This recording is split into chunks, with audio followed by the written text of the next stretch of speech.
Olá, jovem! Eu sou Gabs Ferreira e esse é o Carreira Sem Fronteiras. Tudo pronto para a aventura de hoje? O que será que faz alguém que é engenheiro mecânico numa equipe de Fórmula 1? Será que ele fica o dia inteiro lá mexendo nas coisas como se fosse um mecânico comum? Será que ele fica no escritório olhando para mapas e modelos? Será que ele tem acesso a todas as corridas? Ele pode ir lá assistir? Será que ele sabe gafes e histórias engraçadas de pilotos e corridas? Todas as perguntas que eu tô fazendo aqui agora, eu fiz pro Eduardo. E olha, um dos episódios mais legais que eu já gravei aqui no Carreira Sem Fronteiras. Vamos lá ver a história dele então.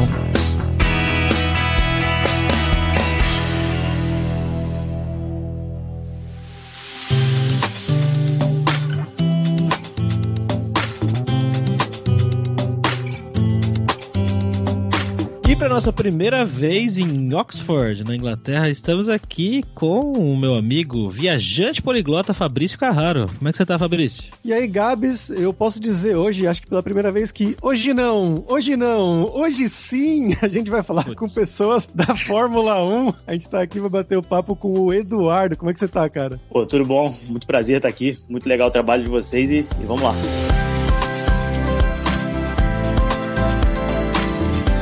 Bom, galera, como sempre, só o nosso jabazinho inicial aqui, que o podcast Carreira Sem Fronteiras é oferecido pela Alura Língua, cursos online de idiomas, que eu, Fabrício Carraro, ajudei a desenvolver com métodos que eu utilizei e utilizo para aprender idiomas como francês, italiano, russo, polonês, grego, alemão e assim por diante. E lembre-se que o ouvinte do Carreira Sem Fronteiras tem 10% de desconto em todos os planos, para você estudar todos os níveis de inglês e espanhol com a gente pelo mesmo valor. Então vai lá em aluralingua.com.br/promoção/carreira e começa a estudar com a gente hoje mesmo.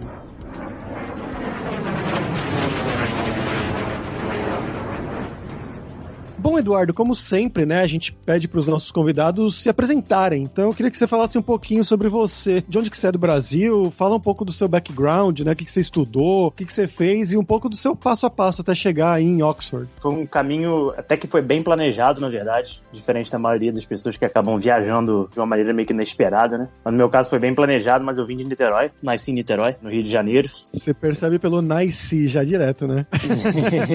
Pois é, né? Nasci. Tô muito bem nascido em Niterói, cresci lá, até fiz engenharia mecânica lá mesmo na USP, que fica em Niterói mesmo, então passei praticamente os primeiros 20 e poucos anos da minha vida em Niterói. Até aquele ponto não tinha tido nenhuma pretensão de vir trabalhar na Fórmula 1, ou vir morar na Inglaterra, nem nada disso. Mas quando eu entrei na faculdade, eu acabei me envolvendo num projeto que se chama Fórmula SAI, ou Fórmula SAI, como o pessoal em São Paulo fala, que é praticamente você construir um carro de acordo com um certo regulamento, é um carro de corrida, né? E foi onde eu comecei a me interessar. E aí eu já comecei, um pouco depois, já alguns anos depois, eu já comecei a ver que tinha algumas oportunidades aqui na Inglaterra, de vir fazer um mestrado na área. Eu acabei fazendo Ciências Sem Fronteira também. Mais ou menos ali, acho que foi em 2012, mais ou menos, que eu meio que tracei esse plano, né? De fazer o Ciências Sem Fronteira, que eu fiz em 2013. Aí voltei, formei e vim fazer o mestrado em 2015. E dali a ideia era tentar um emprego na Fórmula 1, né? Que depois que eu entrei pra faculdade, essa ideia ficou mais clara na minha cabeça. E eu vim parar aqui em Oxford, quando eu vim fazer o mestrado, né? Não foi na Universidade de Oxford que eu fiz o mestrado, mas eu vim pra Inglaterra em 2015, vim parar em Oxford e em 2016 eu entrei pra Fórmula 1. Então aí é desde outubro de 2016, se não me engano, né? Estão fazendo 4 anos agora. Bem resumida, foi isso aí que aconteceu, né? Legal, cara. Queria saber exatamente, né? Você falou que você não pensava nisso originalmente, né? Mas você gostava de Fórmula 1 já ou não se importava muito? Assim, eu achava muito legal, mas eu também não me importava, digamos assim. Por exemplo, quando eu era pequeno eu acompanhava futebol e gostava de jogar futebol. Uhum. Hoje eu não acompanho nada de futebol, mas ainda gosto muito de jogar futebol, né? Uhum. Então acho que a minha pegada com Fórmula 1 era mais ou menos essa. Eu achava muito legal, eu achava super interessante, mas ao mesmo tempo eu não acompanhava, né? Quando eu entrei na faculdade eu comecei a acompanhar de fato, né? Comecei a assistir todas as corridas e etc. E como que funciona? Você falou que você foi fazer o mestrado aí, né, na Inglaterra. Como é que foi esse processo mesmo burocrático e tudo mais? Você simplesmente se aplica, aceitou, bora, visto pronto e já foi? Ou como é que é esse processo mais explicado, assim? Na minha situação eu tenho cidadania italiana, que obviamente facilitou bastante, pelo menos na parte do visto. Mas pra você vir fazer um mestrado, assim, do que eu converso com pessoas que vieram do Brasil fazer um mestrado, mas que não têm cidadania europeia, a maior parte delas simplesmente faz exatamente o mesmo processo que eu fiz, né? Você tem que fazer o IELTS, tem que ter um currículo, tem que ter um histórico traduzido, com tradução juramentada, um diploma com tradução juramentada também, e, se não me engano, uma carta de motivação você tinha que escrever também, né? E assim, a parte de aplicação do processo pra faculdade é bem simples. simples, né? Apesar de você ter que dedicar um tempo a preparar essa aplicação, não tem nenhum mistério em relação à documentação e etc. É só seguir aquele passo a passo, assim, como se fosse uma aplicação de emprego mesmo, uma aplicação para um processo seletivo, e daí você consegue uma oferta, né? Aí, se não me engano, para o pessoal que precisa do visto, acho que a partir do momento que você tem uma oferta, você consegue dar entrada pro visto, mas eu já posso estar me enganado já, não tenho muita certeza disso que eu tô falando. Enfim, esse visto já foi diferente, se não me engano, não sei se vai mudar agora com o Brexit, mas esse visto te dá o direito de estudar na Inglaterra, né? Acho que, se não me engano, você pode trabalhar até um máximo de 20 horas por semana, algo assim, caso você queira levar ali um trabalho em paralelo ao curso, mas depois ele não te dá o direito de ficar, né? É um visto de estudante só. Como é que foi esse processo de mudança pra Oxford, cara, pra encontrar casa pra morar e tudo mais, adaptação inicial? No meu caso, eu vim direto pra faculdade, eu fiquei na acomodação da faculdade mesmo. Acho que é uma grande vantagem de quem normalmente vem pra estudar, né? É que normalmente já tem à disposição já de você uma acomodação da faculdade, ou então algumas acomodações particulares que são voltadas para estudantes, mas não são necessariamente da faculdade. Então eu já vim e fiquei direto na faculdade já. Não tive essa pressa, né, de chegar aqui procurando casa pra ficar ou nada disso. Já vim com um lugar, um quarto dentro da acomodação da faculdade. Mas depois assim que eu saí da faculdade com esse emprego, eu passei mais ou menos por essa fase de procurar casa pra morar, mas obviamente já foi muito mais fácil, né? Porque eu já tava aqui, eu já conhecia os lugares, já conhecia mais ou menos os procedimentos, já tava começando a trabalhar, então já tinha um emprego, já conseguia alugar uma casa sem nenhum problema. No meu caso foi um pouco mais simples, né? Do que o pessoal que vem aqui sem na cara e na coragem, né? E como você achou o nível do estudo aí no mestrado? Você não fez mestrado no Brasil, né? Mas tentando imaginar, assim, uma comparação. Isso depende da faculdade que você vai fazer. Eu acho que se você fizer algo como Cambridge, Oxford, eu acho que vai ser um nível bem alto. Imperial também, talvez algumas outras também, que agora eu não saberia dizer quais. Mas essas faculdades que eu mencionei agora, acho que elas são bem acadêmicas, né? Então acho que elas vão puxar bastante pra esse lado da matemática, né? Bem acadêmico mesmo, né? Acho que o pessoal de exatas sabe o que eu tô falando. Uhum. Mas assim, a que eu fiz aqui foi Oxford Brookes, né? Ela foi aqui em Oxford mesmo, mas não é a famosa Universidade de Oxford, né? Eu não achei tão pegado, não. Tinha bastante trabalho, sim. Você tinha que se dedicar bastante pra fazer os trabalhos, mas acho que o nível acadêmico, assim, não era tão puxado, não, sabe? Acho que os trabalhos eram muito mais práticos do que acadêmicos em si. Era um negócio muito mais voltado pra indústria. O mestrado foi em engenharia mecânica também? Então, o mestrado aqui foi um mestrado em motorsport, né? Que é praticamente um mestrado em engenharia mecânica, só que com foco na parte de motorsport, né? Que é a parte de engenharia automobilística, voltada para corridas, que é muito parecido com uma engenharia automotiva, né? Que é voltada para carros de maneira geral, mas essa foi voltada para motorsport, só para a parte de corridas. Assim, apesar de não ter feito mestrado no Brasil, a maneira como funciona o esquema de você fazer um bacharelado e um mestrado aqui é praticamente a mesma coisa que você fazer um bacharelado no Brasil, né? Que o bacharelado no Brasil na engenharia você demora 5 anos, e aqui você demora para fazer o curso mais o mestrado, são 5 anos também, caso você faça um ano de estágio, que eles têm um ano aqui dedicado totalmente ao estágio. Apesar de não ter feito mestrado lá, eu acho que eu fiz aqui é muito parecido com o que eu fiz lá na faculdade, né, de maneira geral, porque, como eu disse, é praticamente a mesma coisa, né, o final do curso lá é praticamente o mestrado daqui. Pois é, rapaz, eu fiquei puto quando eu descobri sobre isso daí, que na Europa em geral, né, as leis de universidade, como eles organizaram as universidades é bem parecido, e na maioria dos países é exatamente como você falou, 3 anos de bacharelado mais 2 de mestrado, e eu sofri 5 anos pra tirar o meu bacharelado. Chega aqui, você só tem um bacharelado de 5 anos, e os caras falam, não, eu tenho bacharelado e mestrado, mas no final a gente estudou provavelmente as mesmas coisas, né? Eu fico meio puto também, que eu penso, eu tô com 29 agora, né, mas eu penso, pô, podia estar trabalhando já, em vez de estar trabalhando há 4 anos, podia estar trabalhando há 6, já poderia estar bem mais à frente, né? Você pensa a quantidade de coisa, não sei se foi o seu caso, mas quantidade de coisa que eu estudei no Brasil, parecia que era só pra encher linguiça, sabe? Ah, sim, e ficar 5 anos lá. Nossa, eu tive aula de direito. Tipo, curso de engenharia mecânica, velho. Eu fiz, acho que, sei lá, 2 administrações, 2 economias, 1 cidadania. Dava pra tirar fácil aí uns 2 semestres só dessas matérias, assim. Sim. Então lá pra encher o curso mesmo.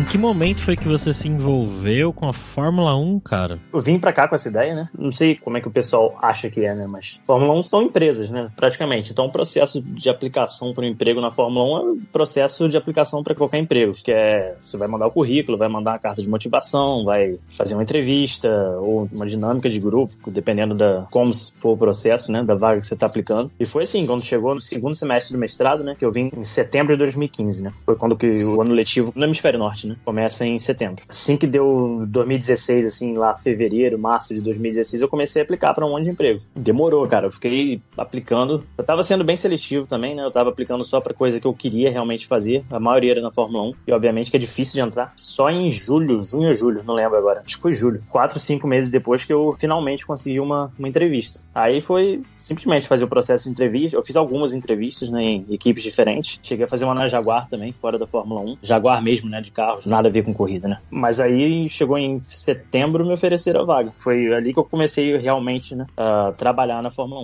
1. Em qual equipe? Então, na época foi na Manor, né? Pra quem acompanha a Fórmula 1, o pessoal deve lembrar da Manor, que ainda é recente, mas é uma equipe que não existe mais, né? Eu entrei em outubro de 2016, em janeiro de 2017, ou seja, 4 meses depois ela acabou. Aí eu fiquei boladíssimo ali, cara. Foi um sofrimento ali que durou umas 2, 3 semanas ali. Avisaram que a equipe acabaria caso não encontrasse um comprador. Aí ficou ali aquelas 2, 3 semanas de falar, cara, a equipe vai acabar, vou perder meu emprego, puta trabalho chegar aqui, sabe? Vai acabar assim. Só que no final deu certo, né? Eu acabei mudando pra Renault, que é onde eu tô atualmente. Mas foi isso, eu comecei na Manor 4 meses e depois Renault, que eu tô desde fevereiro de 2017. E eu fiquei curioso, uma coisa que você tava comentando, né? Fórmula 1 como se fosse uma entidade. E na verdade, né? É uma entidade. Mas quando você faz essas entrevistas e tudo mais, você faz a entrevista individualmente para cada empresa, para cada escuderia, ou você faz pra Fórmula 1 e você vai tentando se alocar dentro disso? Não, é cada equipe. Acho que o jeito que eu me expressei não foi muito bom, mas existe a Fórmula 1 como uma empresa, obviamente, que é uma marca, né? Cada equipe é uma empresa, né? Então você tem a Renault, quer dizer, a Renault tem vários segmentos, né? Mas a Renault Fórmula 1 é como se fosse uma empresa autônoma, né? Não tão autônoma assim, obviamente, que ela ainda tá ali abaixo da Renault Carros mesmo, né? Na França. Então a McLaren também é uma empresa separada, a Mercedes Fórmula 1 também é uma empresa que, apesar de estar correndo no nome de Mercedes, é uma empresa separada. E a Ferrari também, Ferrari é dividida em 2 ou 3, se não me engano, até tem a parte da Fórmula 1, tem a parte de carros de rua, tem a parte de carros de corrida, que não engloba a Fórmula 1, né? E assim, são empresas que são, na verdade, equipes de corrida, né? Então, no caso, eu fiz entrevista na Manor, na equipe Manor e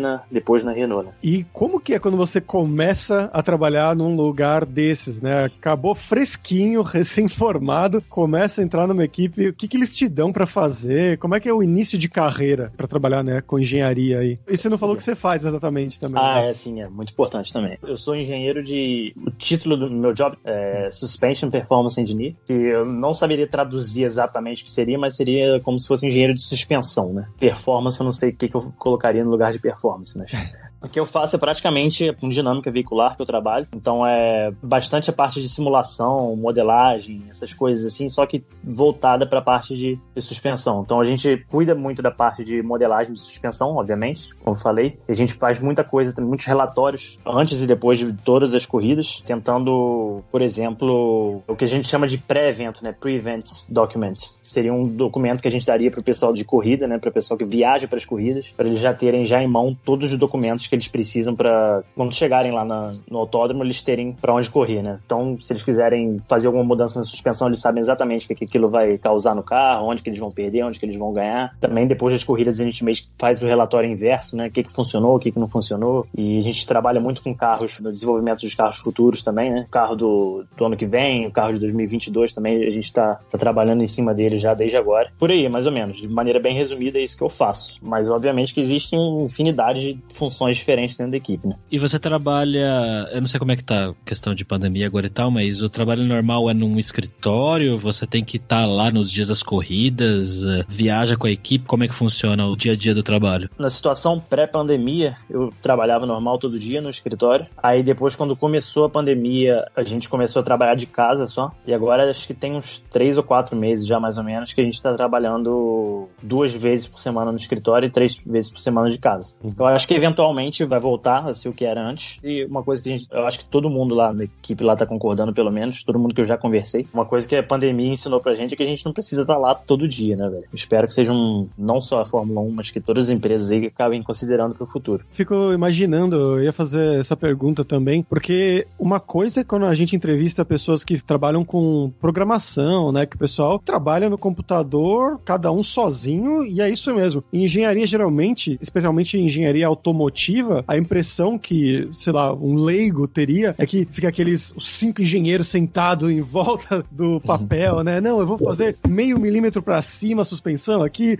2 centímetros pro lado do pneu, mas não é assim, então, dá tranquilo trabalhar de casa. Dá, tipo, eu acho que o pessoal que é de software vai me julgar um pouco agora, mas nosso trabalho é bem parecido também, a gente fica programando o dia inteiro também, só que é em MATLAB, né? Então acho que o pessoal de software vai falar, MATLAB não é linguagem de programação, sei lá o quê, mas é o que a gente faz praticamente. No meu caso, especificamente, é MATLAB praticamente o dia inteiro. E é isso, cara, tipo, não preciso estar lá. As conversas que a gente tinha antes, a gente continua tendo, só que agora a gente liga um pro outro, né, pelo Teams, e fala o que tem que falar ali. No início era meio estranho, assim, você falar, puta, tem que ligar pro cara pra falar isso. Ele ia estar do meu lado aqui se fosse um dia normal, mas agora tem que ligar pra ele. Agora já virou padrão, já. Só pergunta pro cara e liga pra ele. Pergunta se pode ligar e liga. Como é que chega as demandas de trabalho pra você? Tipo, como é que é dividido as suas tarefas? Tipo, é por corrida? Não, vocês mudam... Eu não sei, eu tô muito curioso. Como é que é o trampo mesmo? Conta pra mim. Então, no meu... Assim, eu vou tentar falar um pouco de maneira geral do meu caso específico também, mas no meu caso específico eu trabalho muito por corrida também. Porque assim, nós somos um grupo de 3 pessoas em suspensão, né? Você tem o pessoal que faz o projeto de suspensão mesmo, que é o pessoal que desenha o amortecedor, desenha a mole, etc., que é o projeto mecânico mesmo. Mas no nosso grupo, que é mais a parte de simulação mesmo, a parte de dinâmica veicular, é tratar da parte mesmo de movimento, digamos assim, né?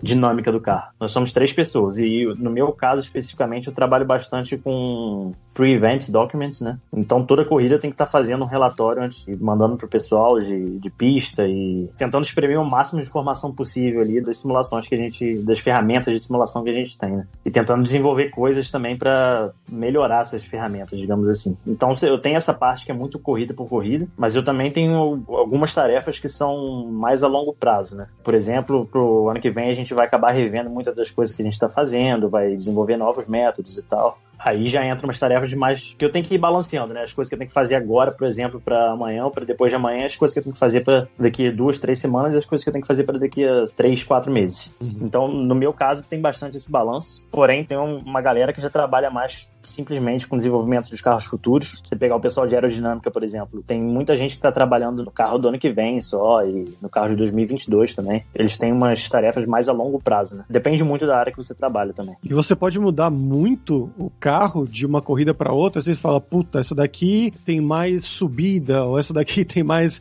retas mais alongadas, enfim. Qual que é o limite, assim, de variação que você pode fazer num carro? Sim, tem bastante coisa que a gente pode fazer, né? Mais do que a maior parte, pelo menos das categorias que eu sei também, que não tem tanta liberdade assim pra mexer no carro. Mas a gente tem bastante ajustabilidade. Por exemplo, vocês acompanham a Fórmula 1 ou não? Por cima. Então, a gente teve agora uma corrida no Bahrein, né? Esse final de semana. Com essa situação de pandemia, tá sendo meio maneira que eles estão fazendo, por exemplo, estão fazendo 2 corridas na Áustria, 2 corridas na Inglaterra. Aí agora, nesse caso, o Bahrein tá acontecendo isso com o Bahrein. Teve uma esse final de semana e vai ter outra agora, uma semana depois do Bahrein de novo. Só que essa segunda do Bahrein, eles cortaram um pedaço da pista, né? Então era uma pista que tinha, sei lá, 15 curvas, não sei, mais ou menos 15 curvas. Aí caiu pra umas 7 ou 8 curvas agora, bem mais reta, e o ajuste do carro é completamente diferente. Então, assim, o carro tá andando na pista que é fisicamente a mesma, né? Mas só o fato de você colocar mais curvas, quer dizer, no caso, tirar algumas curvas, muda totalmente o ajuste do carro. Obviamente que tem algumas coisas que continuam as mesmas, né? Por exemplo, a temperatura provavelmente vai ser muito parecida, a temperatura do ar, as características de asfalto também são bem parecidas. Então, tem muitas coisas que são parecidas, obviamente, porque você tá no mesmo lugar, mas tem outras coisas que mudam completamente. E, assim, existe uma grande quantidade de coisas no carro, assim, que a gente consegue ajustar para adequar a cada pista, né? Eu acho que a principal delas é, provavelmente, a aerodinâmica, que cada pista vai ter digamos assim, um balanço, acho que um balanço é a palavra certa. Que os ajustes de aerodinâmica são muito... Ou você coloca muita carga vertical, só que acaba perdendo muito em reta, ou o contrário, né? Então você acha um balanço ali perfeito para cada pista quer um ajuste diferente e por aí vai. Tudo sai em torno disso, praticamente. Cara, e acontece de, tipo, sei lá, vou chutar um caso extremo aqui, mas acontece um acidente com alguém da equipe, né, durante a corrida, e na hora alguém já fala assim, putz, ó, foi o Eduardo que errou aqui na suspensão, que errou na calibragem, sei lá. Botou 3 milímetros pra cima, né? Então, acho que pode ter alguma coisa assim que acho que acabe voltando pra você, mas normalmente normalmente, acho que essas informações acabam passando por muita gente até chegar num caso, assim, de dar algum problema, sabe? De quebrar alguma peça e tal. Por exemplo, alguém desenha uma peça, a peça vai ser testada não sei onde, depois vai pra não sei onde, então tem que falhar, acho que tem que quebrar uma cadeia muito grande de coisas, né?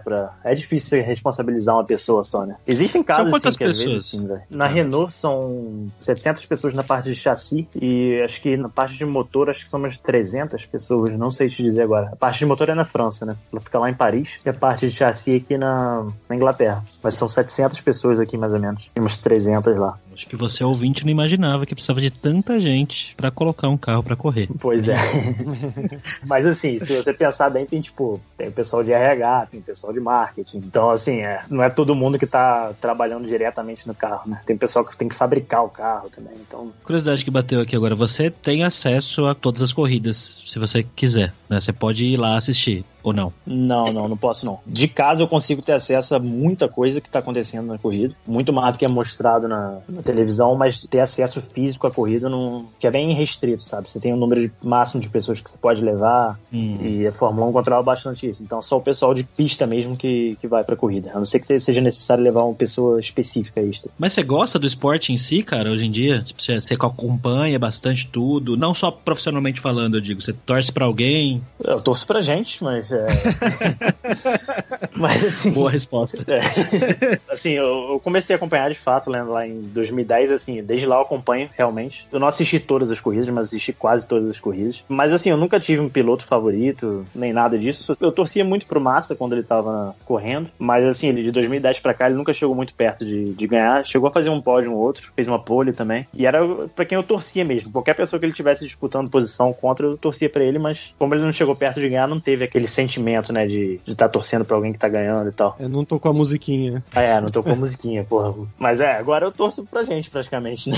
Se eu criei rivais agora, que antigamente eu só torcia pro Massa, mas agora eu tenho rivais também, né? O pessoal que são os nossos rivais diretos no campeonato. Американская фирма Transceptor Technology приступила к производству компьютеров «Персональный спутник». E agora vamos pro nosso momento viajante poliglota com o Fabrício Carraro, que ainda não conhece Oxford. Oxford, exatamente, não. Mas sabia, Gabs, que eu fiquei surpreso aqui, que eu tava vendo, pesquisando algumas coisas, né, sobre Oxford, pra falar aqui hoje no programa. A primeira surpresa foi que Oxford tem um nome em português, que é Oxônia, ou Oxônia, com X, então eu imagino que seja Oxônia. Tem uma tradução, né? Várias cidades dessas, né? Londres mesmo é uma tradução, afinal. Mas foi uma curiosidade que eu falei, nossa, Oxônia, interessante. E a outra foi que uma das minhas bandas preferidas, que eu gosto realmente muito, é da região ali de Oxford, não da cidade exatamente de Oxford, mas uma cidade bem pertinho ali, que chama Abingdon, que é a banda Radiohead. Conhece, Gabs? Cara, quem não conhece Radiohead, né? Exatamente. Eu fui no show deles ano passado, foi muito bom. Você foi no show deles? Nossa, eles são realmente fantásticos. É uma coisa que eu lembro que quando eu era adolescente, assim, eu não gostava muito de Radiohead, eu achava meio deprê demais, mas depois você vai crescendo, né, seu gosto vai mudando um pouquinho, e eu fui conhecendo mais coisas da banda e fui cada vez gostando mais e mais. Então tem músicas fantásticas, né, Creep, Fake Plastic Trees, e uma que, curiosamente, hoje, exatamente no dia dessa gravação, soltou aquele rewind do Spotify, que mostra as músicas que você mais ouviu naquele ano, as bandas que você mais ouviu naquele ano, e pra mim Radiohead estava entre essas bandas que mais ouvi em 2020, talvez por ter sido um ano um pouco mais deprê mesmo, mas uma das músicas também que é Paranoid Android.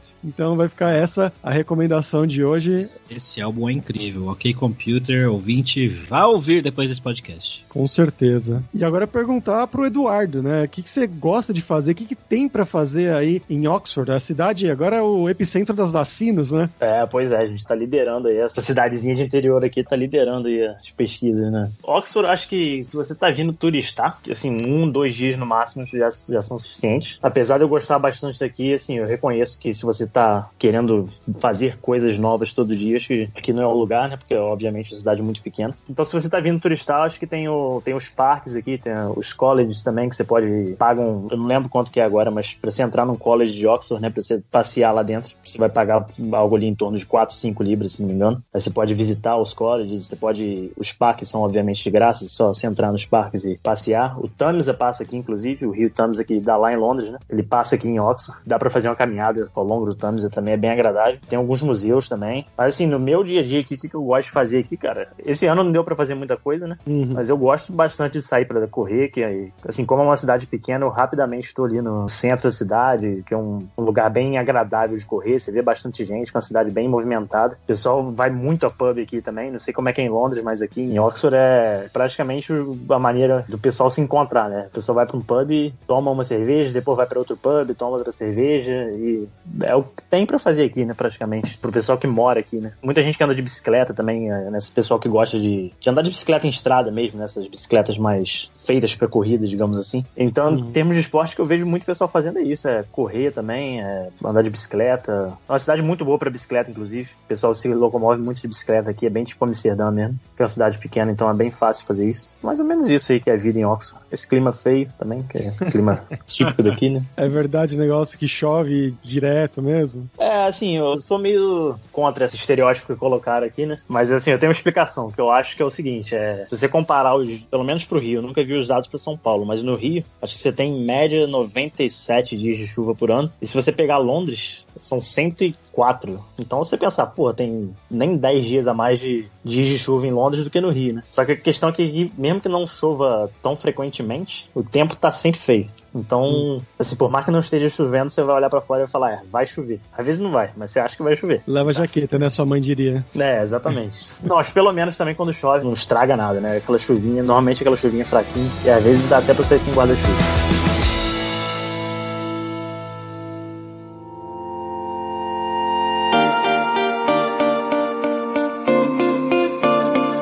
Trabalhar com o pessoal daí da empresa, né? Uma empresa, afinal, francesa, mas o pessoal que trabalha em Oxford, eles são ingleses, são franceses, é tudo misturado? Como é que é esse contato do dia a dia, né? Da dinâmica do dia a dia? Aqui é bem internacional também. Acho que a cidade de Oxford é bem internacional por causa dos estudantes, principalmente. Mas a Renault, apesar de ser francesa, essa mesma fábrica que eu trabalho agora, ela já foi muitas outras coisas antes, muitas outras equipes antes. No caso, agora a Renault comprou aquela fábrica, já faz uns 4 anos já. Voltou a ser Renault, que ela já tinha sido Renault antes. Tirando a Renault, ela já foi Lotus, já foi Benetton, já foi Renault, aí depois deixou de ser Renault, voltou a ser Renault agora. Então, assim, o pessoal que tá lá não necessariamente tem esse vínculo com a Renault, sabe? Eles estão com um vínculo com aquela fábrica ali, e normalmente se uma outra equipe comprasse essa fábrica, essas pessoas provavelmente teriam que assinar um novo contrato, né? Não sei como é que seria esse procedimento, mas apesar de ser uma equipe francesa, não necessariamente tem vários franceses lá por isso, né? Por essa questão. E é bem internacional, por exemplo, o meu grupo, esse grupo de 3 pessoas que eu falei, sou eu, um romeno, um indiano, e nós fazemos parte do grupo de dinâmica veicular. A gente está dentro desse subgrupo de 3 pessoas, o grupo de dinâmica veicular, que é o grupo acima desse, tem 23 ou 24 pessoas que são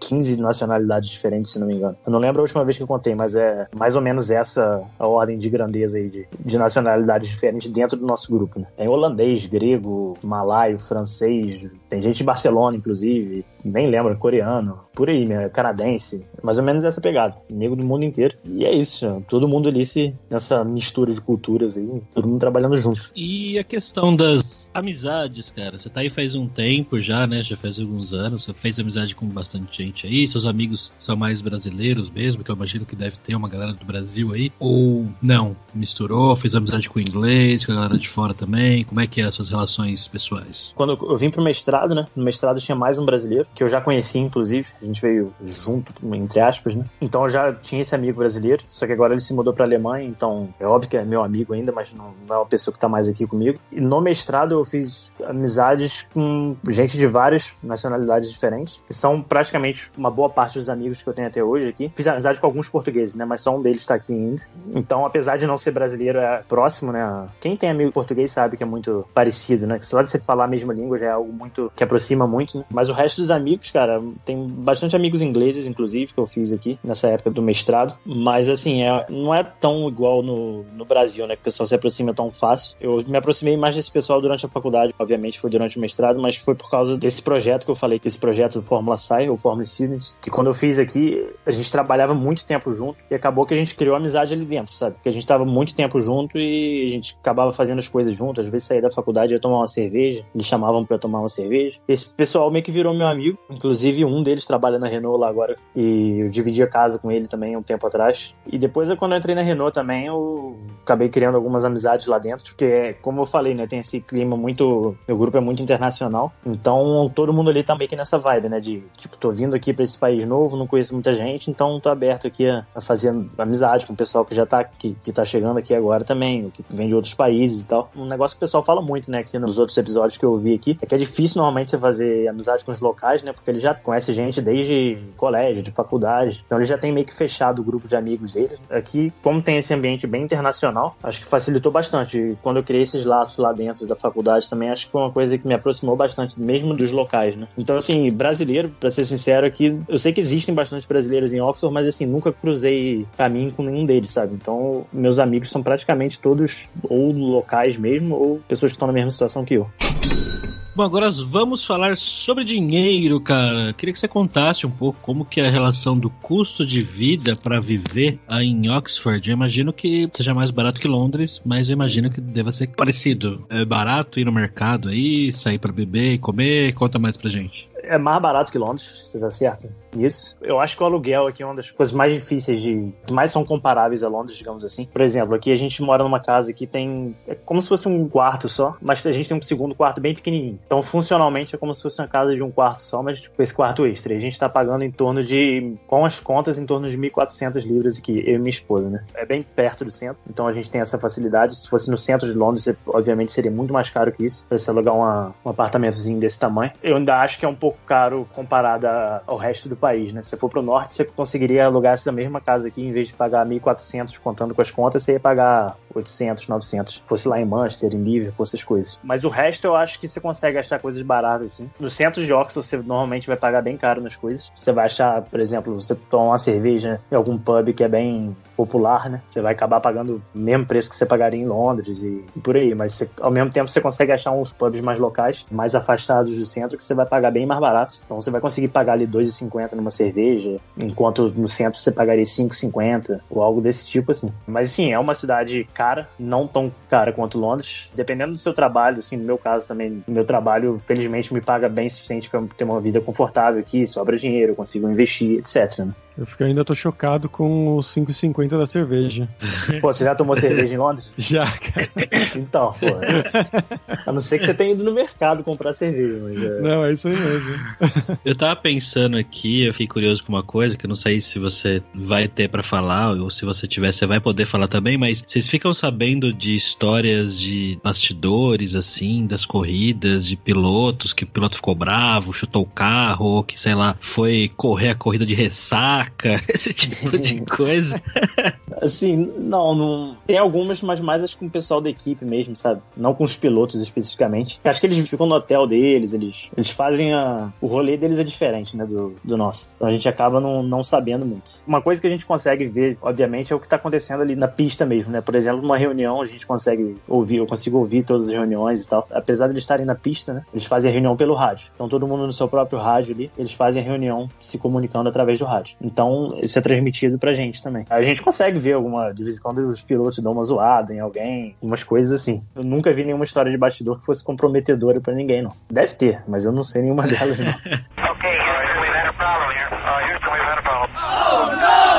Bom, Eduardo, agora é a hora do perrengue, que é aquela hora que a gente pede pros nossos convidados contarem histórias engraçadas, gafes, mix, coisas divertidas que tenham acontecido com você esse tempo todo aí fora do país. Pode ser com a língua, com o trabalho, em casa, não importa. Como eu falei, né, eu ouvi alguns podcasts antes e eu sabia que essa pergunta vinha. Aí eu fiquei pensando, por que eu vou falar, né? Aí eu lembrei de uma que aconteceu com a minha esposa, mas jura pra mim que não foi isso que aconteceu, mas acho que todo mundo já passou por isso. Até em português acontece isso comigo. Quando alguém fala alguma coisa e você não entende, aí você fala, sim, você dá uma risada e torce pra não não esteja se comprometendo. Eu lembro uma vez que a gente tava na Boots, né, que é uma farmácia aqui, acho que a mulher elogiou a bolsa dela, a mulher do caixa elogiou a bolsa dela, aí ela perguntou logo depois, você tem cartão da Boots? Aí ela falou, não. Aí ela perguntou depois, você quer fazer um cartão da Boots? Aí, minha esposa nunca falaria que sim pra isso. Ela falou, sim. Aí eu olhei pra ela, assim, fiquei me pensando assim, ela não queria falar isso. Aí, de repente, a mulher começou, puxou uma caneta, um papel, bota seu e-mail aqui, babá, e ela preenchendo tudo. Aí, quando ela terminou de preencher, eu falei, você não queria fazer esse cartão, queria? Ninguém na história do mundo quer fazer esse cartão. Exatamente. A lembrança que eu tenho é que ela me falou, não entendi que ela perguntou, eu falei que sim. E aí, acabei fazendo o cartão. Hoje, ela jura pra mim que não foi isso que aconteceu. Mas pra mim, foi isso que aconteceu. E tem uma também, que aqui eu dirijo aqui, né? Foi a primeira vez que eu dirigi aqui, que fui fazer uma entrevista. Eu costumava alugar carro pra ir pras entrevistas, né? Que era pra me forçar e do lado direito, né? Eu aluguei o carro, logo saindo da locadora, assim, totalmente focado, né? Falando, tem que ficar desse lado, tem que ficar desse lado, tem que ficar desse lado. Só que não tinha nenhum trânsito em volta, eu era o único na rua. Aí quando chegou no cruzamento, tinha uma rotatória. Uma rotatória, não sei se tem no resto da Europa, nunca vi no Brasil, pelo menos. Que ela é só pintada no chão só. Então você não tem nenhuma barreira física ali que te impeça de passar por cima da rotatória, né? Aí eu entrei na rotatória no sentido contrário, apesar de eu estar totalmente focado em ficar do lado certo. Na hora que eu bati na rotatória, eu entrei no sentido contrário da rotatória, vi um carro do outro lado. Só que assim, era um lugar bem devagarzinho, sabe? Um trânsito bem lento, né? Então não deu nada, eu freiei assim, os caras ficou olhando pra mim assim, tipo, cara, que porra você tá fazendo, velho? Aí ele continuou, aí eu dei ré e fui certo assim também. Aí eu fiquei assim, nossa, velho, eu andei 100 metros e já fiz uma cagada aqui já. O pessoal deve estar acostumado aí, né? Turista. Ainda mais que era no centro de Oxford, que deve ser um lugar que tem bastante gente, que nem eu naquela época, né? Na verdade, dirigir é tranquilo aqui, eu me adaptei bem rápido. O problema é mais no início, quando você tá sozinho mesmo. Se você não tá sozinho, você não tem referência de ninguém fazendo nada. Acabei fazendo cagada, né? Mas assim que você tá no meio do trânsito, assim, você vai seguindo o fluxo e vai. Não tem muito mistério, né? Maravilha, então. Obrigadão, Eduardo, cara, pela sua participação, pelo seu tempo aí. Você quer divulgar alguma coisa? Não tem nada. Só torçam pra Renault, só. Comprem as merchandising da Renault.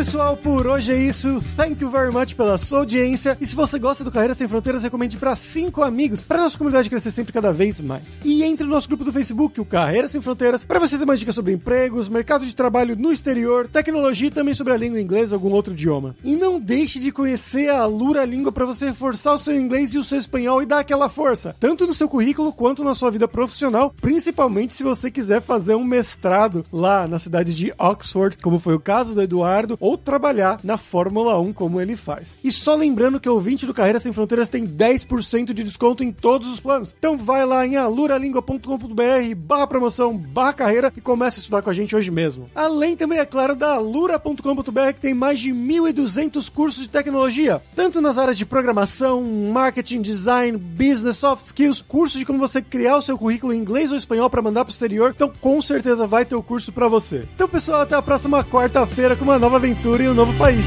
Tchau, tchau.